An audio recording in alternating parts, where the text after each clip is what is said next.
As-tu déjà remarqué que lorsque tu as moins d'argent, d'une manière ou d'une autre, tout coûte plus cher, comme si l'univers avait une sorte de taxe cruelle spécifiquement conçue pour garder les pauvres encore plus pauvres? Tu n'imagines pas des choses. Il existe une équation mathématique réelle qui explique pourquoi les personnes sans argent finissent par payer le double, parfois le triple, pour exactement les mêmes choses que les personnes avec de l'argent achètent pour beaucoup moins. Et une fois que tu comprends comment fonctionnent ces mathématiques, tu verras ce schéma partout. De ton compte bancaire à ton loyer, de ce que tu paies pour le transport à ce que tu dépenses en nourriture, il y a un coût invisible massif à être fauché que personne n'explique vraiment, mais que tout le monde paie quand même. Je m'appelle Gabriel et je passe trop de temps à analyser pourquoi le système financier punit les personnes qui peuvent le moins se le permettre. Si tu veux comprendre les vraies mathématiques derrière la pauvreté, abonne-toi et like cette vidéo.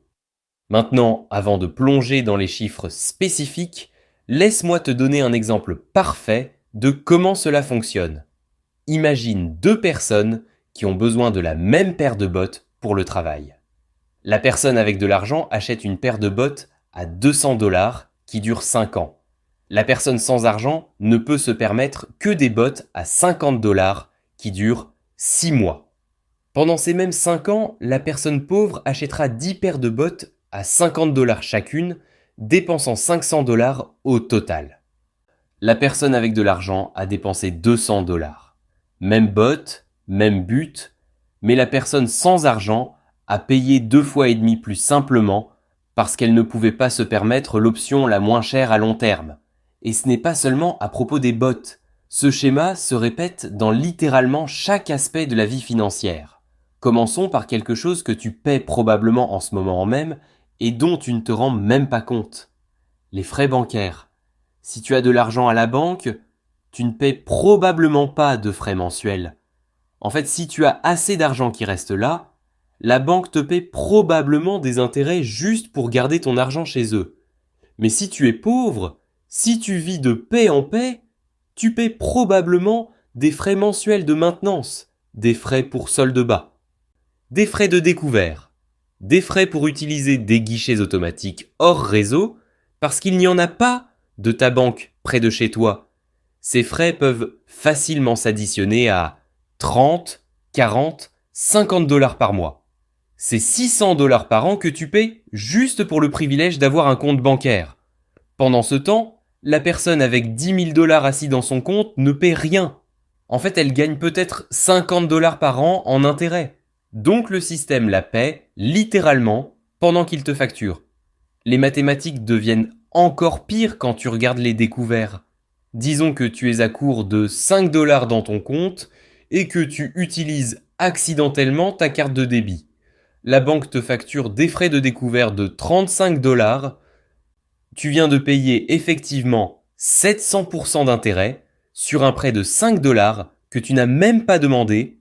Si une personne riche a besoin de 5 $ supplémentaires, elle les sort simplement de ses économies. Sans frais, sans pénalité. Mais parce que tu es pauvre, parce que tu n'as pas ce coussin, tu paies 35 $ pour le même accès de 5 $. Et voici la partie vraiment malade. Les banques gagnent des milliards de dollars par an avec ces frais. Ces profits ne viennent pas des gens riches, ils viennent des gens qui ne peuvent pas se permettre de les payer en premier lieu. C'est une taxe sur le fait d'être pauvre et c'est complètement légal. Maintenant parlons du transport, parce que c'est là que les mathématiques deviennent vraiment folles. Si tu as de l'argent, tu achètes une voiture fiable. Peut-être que tu dépenses 15 ou 20 000 en espèces pour une voiture d'occasion de qualité qui durera 10 ans avec un entretien régulier. Tes coûts de transport sont prévisibles. Tu sais combien tu dépenseras en essence, assurance, entretien. Tu peux budgéter pour cela. Mais si tu es pauvre, tu ne peux pas te permettre de dépenser 20 000 en espèces. Alors tu as quelques options, toutes mauvaises. Option 1, tu achètes une épave à 2 000 $ qui tombe constamment en panne. Tu finis par dépenser 500 $ ici, 800 $ là, en réparation. Mais parce que la voiture est vieille et peu fiable, finalement quelque chose d'important se casse qui coûte plus cher à réparer que ce que vaut la voiture. Alors tu répètes le cycle, achetant une autre épave pour 2000.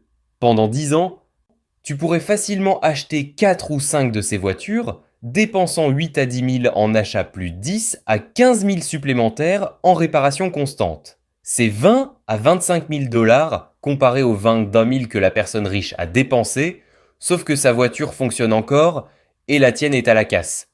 Option 2. Tu finances une nouvelle voiture parce que le concessionnaire te dit que tu peux te permettre le paiement mensuel.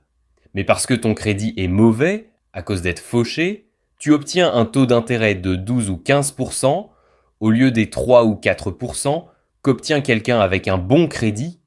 Une voiture de 25 000 avec 15% d'intérêt pendant 7 ans te coûte plus de 37 000 dollars au total. La personne avec un bon crédit paie 27 000 pour la même voiture.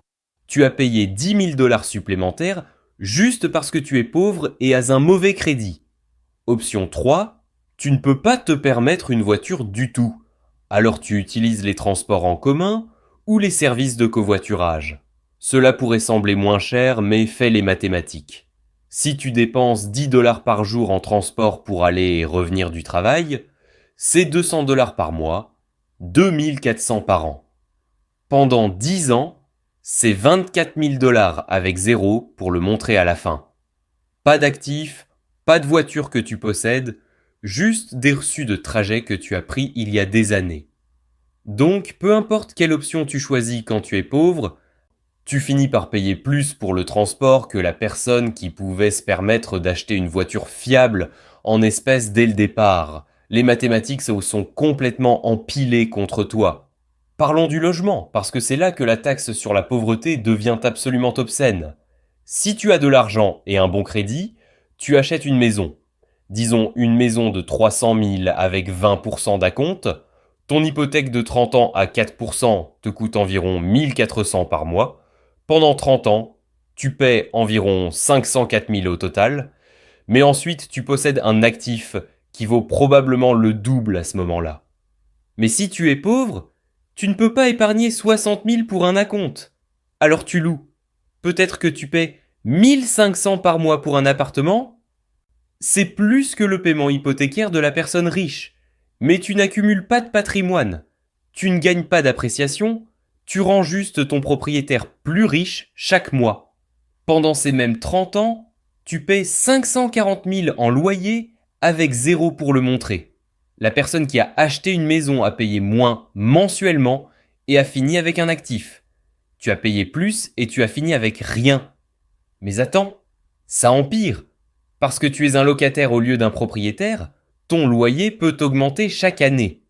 Alors qu'un paiement hypothécaire à taux fixe reste le même pendant 30 ans, ton loyer pourrait augmenter de 3, 4, 5% annuellement. Donc à l'année 10, tu pourrais payer 2000 par mois. À l'année 20, 2005 cents. À l'année 30, 3000. Quand tu additionnes tout avec ces augmentations, tu n'as pas payé 540 000. Tu as payé plus de 750 000 en loyer pendant 30 ans, pendant que le propriétaire est devenu millionnaire avec tes paiements. Et voici la partie vraiment malade de cela. Tu ne peux pas acheter une maison parce que tu n'as pas assez épargné pour un acompte. Tu ne peux pas épargner pour un acompte parce que ton loyer est si élevé. Ton loyer est si élevé parce que tu ne possèdes pas de maison. C'est un cercle vicieux parfait conçu pour te garder pauvre. Maintenant parlons de nourriture, parce que même manger coûte plus cher quand tu es pauvre. Si tu as de l'argent, tu achètes en gros chez Costco ou Sam's Club. Tu obtiens des articles en vrac qui coûtent beaucoup moins par unité. Tu peux stocker ton garde-manger et ton congélateur, cuisiner de gros repas et congeler des portions.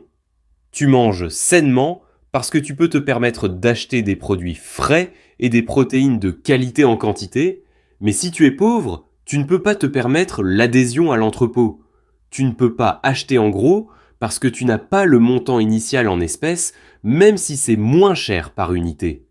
Tu n'as peut-être même pas de congélateur ou un endroit pour stocker des achats en gros, alors tu achètes en petite quantité au dépanneur ou au magasin du coin où tout coûte plus cher. Un gallon de lait qui coûte 3,50 $ chez Costco coûte 5 $ au dépanneur. Du pain qui coûte 2 $ au supermarché coûte 4 $ au magasin du coin. Sur une année, tu paies probablement 20 à 30% de plus pour exactement les mêmes articles juste parce que tu ne peux pas te permettre d'acheter en gros. Et parce que les magasins de ton quartier pauvre facturent plus. Parce qu'ils savent que les gens n'ont pas de voiture pour aller ailleurs, tu paies encore plus. C'est ce qu'on appelle le premium du ghetto. Les mêmes produits coûtent littéralement plus dans les quartiers pauvres qu'ils ne le font dans les quartiers riches. Le système te facture littéralement plus pour être pauvre. Maintenant, parlons de comment payer les factures. En retard te coûte des centaines, voire des milliers de dollars supplémentaires par an. Si tu as de l'argent, tu paies tes factures à temps. Pas de frais de retard, pas de coupure de service, pas de frais de reconnexion. Ton crédit reste bon, donc tu paies des taux d'intérêt plus bas surtout. Mais si tu es pauvre, parfois tu dois choisir quelle facture payer ce mois-ci. Peut-être que tu paies le loyer et laisses l'électricité être en retard. Il te facture 35 $ de frais de retard. Le mois prochain, tu ne peux toujours pas rattraper. Alors maintenant, c'est 35 de plus en frais de retard.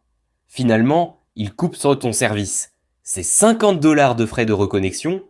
Tu viens de payer 120 $ en pénalité pour la même électricité qu'une personne riche paye sans frais supplémentaires.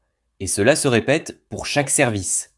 Frais de retard de téléphone, frais de retard d'internet, frais de retard de câble, frais de retard de carte de crédit, facilement 150 à 200 $ par mois en pénalité juste parce que tu ne pouvais pas payer tout à temps. C'est 1800 à 2400 $ par an en frais de retard purs que la personne riche ne paie jamais. Et ensuite, il y a les dépôts de services publics. Tu veux l'électricité dans ton appartement? C'est un dépôt de 150 $. Service téléphonique? 100 de plus en dépôt. Finalement, tu récupères ces dépôts, mais en attendant, c'est de l'argent que tu aurais pu utiliser pour la nourriture ou le loyer bloqué dans des comptes de services publics. La personne riche ne paie jamais ses dépôts parce qu'elle a un bon crédit. Alors elle commence le service avec 0 coût initial pendant que tu as dû rassembler 250 juste pour allumer les lumières. Maintenant parlons de vêtements, parce que même s'habiller coûte plus cher quand tu es pauvre.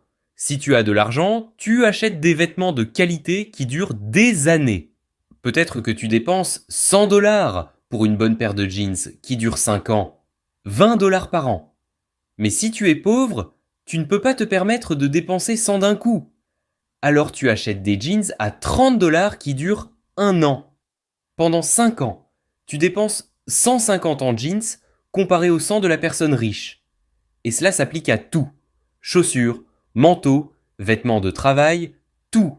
Les vêtements bon marché doivent être constamment remplacés, tandis que les vêtements de qualité durent une décennie. Mais tu ne peux acheter des vêtements de qualité que si tu as assez d'argent d'avance pour investir dedans. Alors tu finis dans ce cycle où tu remplaces constamment des articles bon marché qui cassent, dépensant plus à long terme que si tu avais acheté la chose chère de qualité en premier lieu. Sauf que tu ne pouvais pas te permettre la chose chère, alors tu es coincé. Parlons des soins de santé, parce que c'est là que les mathématiques d'être fauchées deviennent littéralement mortelles. Si tu as de l'argent, tu as une bonne assurance santé. Tu vas aux examens préventifs.